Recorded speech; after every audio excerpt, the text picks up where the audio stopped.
What's up, guys? Welcome to another episode of the No Fun League. Today, we are going to be previewing every single game this divisional round. I think this is the best weekend of football. Personally, you have 4 games, all individual, 2 games a day, so it's not as chaotic as wildcard weekend. You don't have just 2 games like the conference championship, and you have the 8 best teams left in the NFL.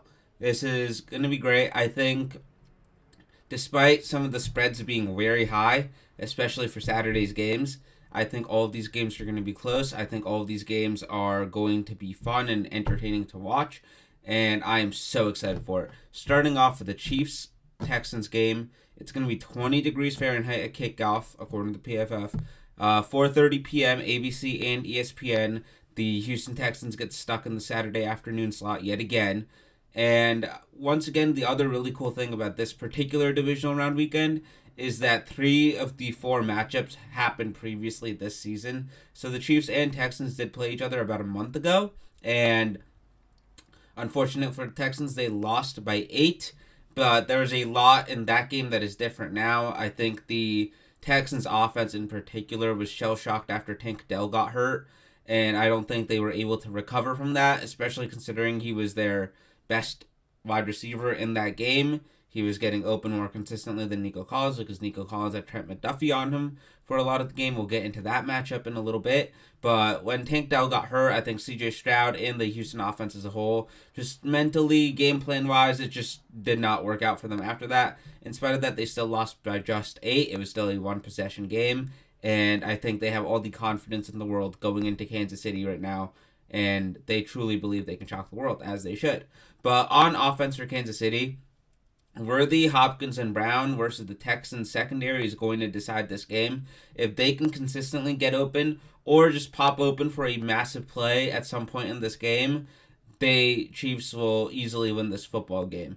Combined, last time they had 16 catches for 147 yards and a touchdown on 23 targets. They played a great game last time, which is in part a reason why they won. Now, Kamari Lassiter and Derek Stingley are playing the best football that they played all season, especially Lassiter. He had an insane game last week against the Chargers. This is a much different demon when it comes to offense, though. The Chargers want to run the ball on you. The Chiefs, they're going to run the ball, but at the same time, they have the best quarterback in the NFL, maybe the most talented quarterback to ever play in the history of the NFL. But for the Chiefs on offense, the biggest point of concern is their tackle situation. They're planning on starting DJ Humphries and Javon Taylor. Maybe Joe Thuney slides out to play tackle because it's that bad. But DJ Humphries has been bad. Javon Taylor has been barely okay. They signed him to a big deal last season. It hasn't really worked out well. Tackle play is reminiscent of that Bucs Super Bowl where Patrick Mahomes was running for his life. And I am not particularly confident in this tackle duo's ability to play any better this game than they did the last game. The Chiefs had to use a lot of screens and short passes to move the ball because Patrick Mahomes barely had any time to throw. This is already the season where Mahomes has been sacked most in his career, which is saying something. But also, I think that Patrick Mahomes is going to run the football a lot. The Texans' defense is great, but it struggles with mobile quarterbacks and quarterbacks that run. It struggles defending the quarterback scramble. So I'm very interested to see how that plays out because Mahomes already has a tendency to run a lot in games that matter. So I think that is a perfect situation for the Kansas City offense. And if you're gambling, if you want to bet the over on his rushing yards or bet him as an anytime touchdown, I think that would be a very good play in this game. And can Pacheco have his back game against the Texans? He has played for a couple weeks now. He played in the Texans game. It wasn't particularly great. But can he have his I am back, you're going to have to deal with me too game against the Texans to go forward in the last 2 games of the season potentially for the Chiefs? And then on the flip side, how does Bobby Slowick, offensive guru, offensive genius, get Nico Collins away from Trent McDuffie? Whether it's bunch formations, motion, getting him involved in jet passes and stuff like that. How do you get Nico Collins the ball consistently without having Trent McDuffie on him? Because Trent McDuffie locked him down last time and will most likely do that again. And unfortunately, because of the injuries to Tank Dell and Stephon Diggs, the Texans don't really have another pass catching option that's as reliable or even as close to as good as Nico Collins. Xavier Hutchinson John Mechie, Dalton Schultz, Joe Mixon, two of you are going to have to step up and help move the chains. Besides Nico Collins and C.J. Stroud doing everything by himself, you're going to have to be able to get some run game going. Joe Mixon did not have a great game last time, and you're going to have Dalton Schultz maybe pop a couple plays, Xavier Hutchinson, whatever else have you. Someone else has to contribute besides just Nico Collins. C.J. Stroud under pressure. He was under pressure on almost 50% of his dropbacks in the last game. He went 7 for 19 for 112 yards, a touchdown, and a pick. So he was decent, but he's probably going to be under a lot of pressure this game around as well. And he's going to have to be able to make those plays without having a boneheaded turnover, like in the first game, where he's about to get sacked. To avoid the sack, he just throws the ball at Nico Collins right into Trent McDuffie's hands. So you can't do that again, especially if McDuffie's around the ball. Also, what is Spags going to throw at Stroud? Steve Spagnuolo is the best playoff defensive coordinator that we've seen in the last 20 years. He beat Brady and the 18-0 Patriots, and he has consistently, as the Chiefs DC, had that defense pull up for a big stop time and time again. You know, most notably the Eagles in the Super Bowl. James Bradbury held. But, what's it called? Last game, Chris Jones and George Karlaftis combined had 15 pressures on CJ Stroud. Can the Texans line do better? I personally don't think they can. I think the Chiefs will have a better plan to overcome their offensive line issues than the Texans. I also think the lack of a secondary receiver option hurts the Texans a lot. I have the Chiefs winning 21-17, the under hitting, the Texans covering. Like I said, my best prop bet for this game is a Patrick Mahomes anytime touchdown. I think for sure he will score one in this game because he tends to always score a rushing touchdown in an important moment. But I have the Chiefs winning in a close one Saturday on ESPN. Moving on to Saturday night, the game that I can't say that because Bills-Ravens exists and that might be the game of the freaking decade, but Commanders-Lions is such an intriguing matchup. The line is at 9.5 right now, which I think is absolutely outrageous to what the Commanders have done this season and what they did last week. The over-under set at 55.5. It's the highest one of this week. They're expecting a very shootout-like game, and it's in a dome, so the temperature really doesn't matter. Thank God, because it would be Detroit in January during a Arctic wave around the country. Can the Commanders stop David Montgomery and Jahmyr Gibbs? That's what this game comes down to, in my opinion. That's the burning question. They held Bucky Irving under 100 yards, but can they stop the best running back duo that we've seen in the NFL, maybe in the last 3-4 years? David Montgomery and Jahmyr Gibbs have been damn near unstoppable all season. The one game where they struggled, where they didn't have a great game, was against Tampa. Jared Goff had to throw the ball 55 times, and they obviously lost. Because, once again, Jared Goff sometimes forgets how to play football. Can you make that happen? Can you force him to win them this game? I don't know. Deron Payne and Jonathan Allen have not had great seasons, according to PFF, which, again, not an end-all, be-all, but it is telling in some aspects. They have below-average seasons, according to PFF. They're in the bottom half of the league at their position. On top of that, Amon-Ra St. Brown is a slot receiver. The Commanders' slot cornerback is Noah Igbenogany. If that remains the case and they don't make an adjustment, Amon-Ra St. Brown is going to have a 150-yard game and 2 touchdowns. On top of that, who are you putting on Sam Laporta? Is it Frankie Louvu? Is it one of the safeties? Who's covering Sam Laporta? Because that's also going to be a massive part defensively for the Commanders. They have to contend with Laporta and Amon-Ra in the pass game, Gibbs and Montgomery in the run game, and then whatever else the Lions throw at them, trick play-wise or weird formation-wise, from what they've seen on tape. This is probably the hardest offense to stop in the NFL because of how complete it is, and I think the Commanders, while they had a good game defensively against Tampa Bay also shot themselves in the foot multiple times, which prevented at least 10 points from going up on that board. So I think the Commanders are going to struggle defensively. Luckily for them, I think Detroit is going to struggle defensively as well. Jaden Daniels, rookie, like I said repeatedly this week on this channel in multiple videos, Jaden Daniels is probably the greatest rookie quarterback that we've seen in the NFL ever so far. And, you know, he was able to go into Tampa Bay and handle that environment, handle a road playoff game, go win it. Now you're going to have a road playoff game in the city that is most starved for a win It's a dome stadium, so that noise is going to surround him even more. It's going to be even louder than what Tampa Bay was. How does he handle that? I think he'll be fine, but it is obviously a huge mental hurdle to deal with as a rookie quarterback who hasn't really experienced these environments before. Because even if you go back to LSU, it's not like they played in the college football playoff for any like super meaningful game like that. Yeah, they have regular season games against people like Alabama that are extremely important, but like it does not compare to a playoff atmosphere. Um, Zadarius Smith and the defensive line, Zach Pascal, DJ Reader, how much pressure can you get on him? It's not like pressure impacts him in a super negative way. Last week, under pressure, he was 7 for 12 for 97 yards and 2 touchdowns. When they blitzed him last week, 13 of 19, 158 yards. Now, we saw what Aaron Glenn did the last time the Lions played. He blitzed the living hell out of Sam Darnold and won that game because they turned Sam Darnold into a pumpkin again.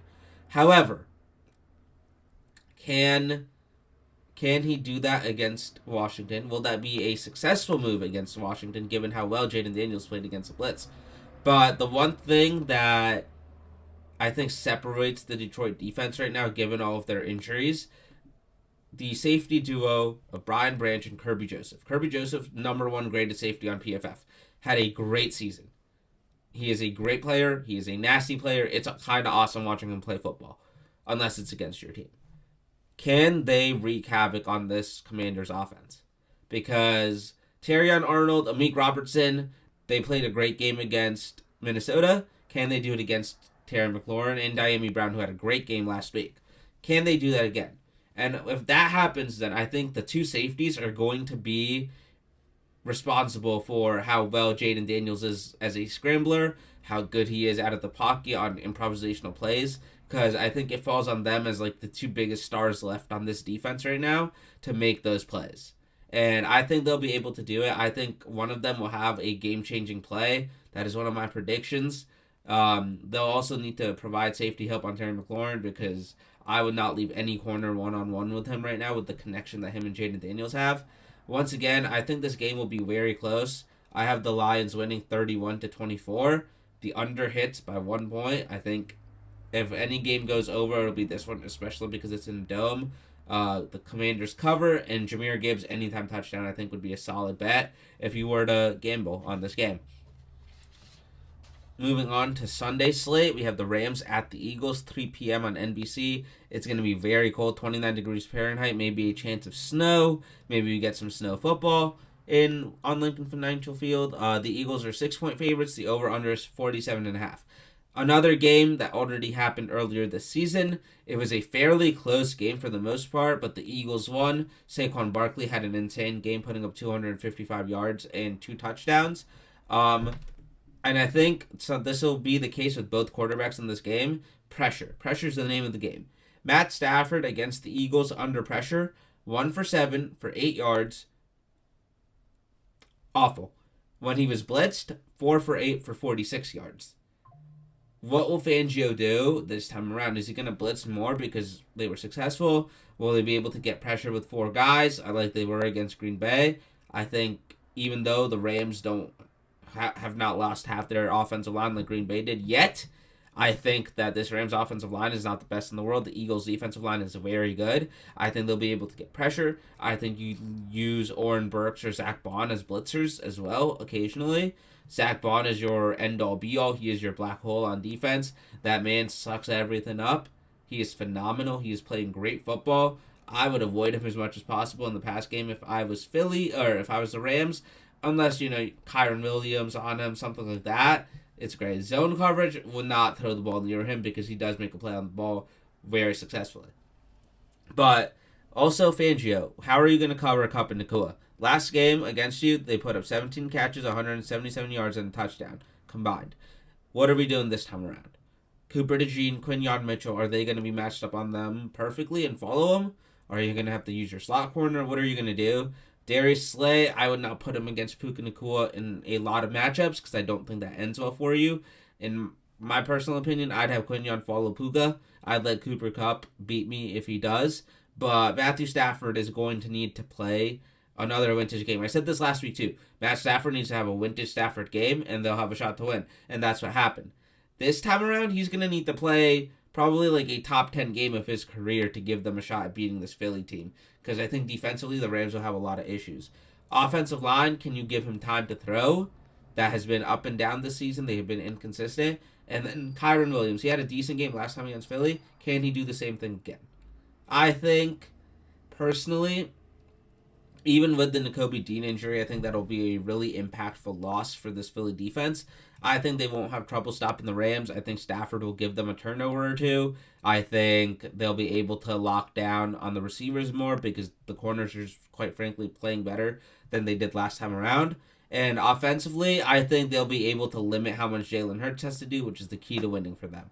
Jalen Hurts last time they played the Rams, 2 for 7 for 17 yards under pressure, so almost as bad as Stafford, and then 4 for 7 for 48 yards when blitzed. The LA Rams beat the Vikings in part because they followed the Lions' lead and blitzed them a lot and got a lot of pressure. Now, the LA Rams can get a lot of pressure with their four-man rush. I don't know if they'll be able to do that consistently against this offensive line, given how talented they are and how well coached they are by Stoutland. But the Rams' defense also did a decent job against the run with Cam Akers, Darnold, and Aaron Jones combined, held them to 106 yards and 22 carries. They did a pretty good job. Can they do that against Saquon? Because Saquon gashed them again and again and again last time. This is the game where the Saquon MVP talk really started getting loud, is because of what he did against the Rams. Once again, 255 yards and 2 touchdowns. Insane. Rams corners, you held Justin Jefferson and Jordan Addison to less than 100 yards combined. Can you do it again? Because last time, whenever the Rams played single high, A.J. Brown cooked them. When they went into too high to stop the pass, the Eagles ran the ball with great effectiveness. If I'm the Rams defense, I make Jalen Hurts beat me. Sell out to stop the run. Make Jalen Hurts beat you. Make Jalen Hurts make throws under pressure. Make him make decisions under pressure. Because that's when this Eagles offense and this Eagles team falters. In spite of all this, I think the Eagles win 17-14. The Rams cover. The under hits. Saquon Barkley anytime touchdown remains the best bet in my opinion. But I think that the Eagles offense is just too multifaceted for the Rams defense to be able to stop at this juncture in their rebuild. And moving on to the last game of the week, the game of the decade maybe, definitely the game of the year candidate on paper. Ravens at Bills. It'll be 20 degrees Fahrenheit at kickoff in Orchard Park, New York, 6:30 p.m. on CBS on Sunday. This is the classic Chiefs, the Bills slot for the divisional round. Ravens are 1-point favorites. The over-under is 51.5. The Bills got blown out in September when these two teams played, in part because Derrick Henry took the first play 87 yards down the field for a touchdown, and the Bills never really fully recovered. The Bills were also not as good offensively because guys like Keon Coleman, Khalil Shakir, they didn't really, they had not progressed as far as they have. They also didn't have Amari Cooper at the time, and the run game was just getting going with James Cook. These are the two best QBs in football this season. They're going to battle it out. Lamar is probably going to win MVP, but Josh is going to be second. Same thing like it was with the All-Pros. This game is going to be so good. Can the Bills' offensive line impose their will on the Ravens' defense like they have against every single team they faced in like the last 10 weeks? They beat the Chiefs. They beat the Lions. They destroyed the Denver Broncos, who were one of the best defenses in the NFL last week. They have been able to bully every single defense with that offensive line. Deion Dawkins and the rest of them are bullies. Can they do it to this Ravens defense? This Ravens defense is going to be very well prepared.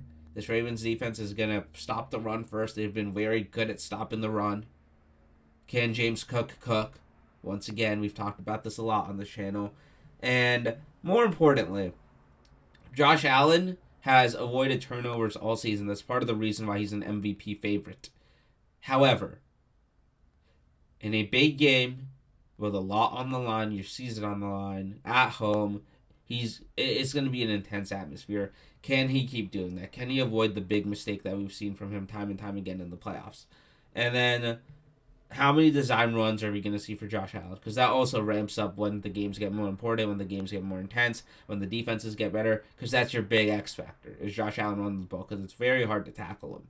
So how many times are we going to see that? And then similarly for the Ravens on offense, Lamar Jackson ran the ball 15 times last week against the Steelers. In fact, on one drive, I think he carried the ball 8 straight times. Are we going to see that again? Are they just going to pound the rock with him and Derrick Henry and keep doing it until the Bills stop them, keep the Bills' offense off the field? I feel like that's the strategy going into it, especially because you don't have Zay Flowers again. Buffalo, how are we stopping Derrick Henry? You got Matt Milano back from injury. You got Terrell Bernard back from injury. How are you going to stop this run game? Because that's the game. If the Ravens are able to run the ball again and again and again, they're going to win. Josh Allen's never going to see the ball. It's going to be large, time-consuming drives that score points. You're not going to win if you're Buffalo. And then with no Flowers, who steps up for the Ravens in the pass game? Is it Mark Andrews, Isaiah Likely, the tight ends? Is it Rashad Bateman, Nelson Aguilar? Who steps up and makes a big play for them? Because they're going to need one or two in this game. They didn't really need that in the Pittsburgh game. And then for the Bills, who are they putting on Mark Andrews? Is it one of the safeties? Is Taylor Rapp going to do it? Is one of the backers going to do it? Who's getting Mark Andrews greedy? Because I think that's the most important matchup in the pass game. And then for the Ravens, another thing that we need to talk about now that the games are so important and they're going to be so close, Justin Tucker, probably the worst season of his career. How is this going to go in the playoffs? Is he still going to have the yips if it's an injury or something? Has it healed? What's happening? I think that's definitely a possibility in this game. I have the Bills winning 31-28. Derrick Henry anytime touchdown. But this is probably the hardest game that we've talked about predicting this playoffs and probably this season. These teams are both so good. They can beat you in so many different ways. They have extremely good quarterbacks. I think this is going to be a phenomenal football game, and I cannot wait to watch it. Thank you guys for watching. Peace.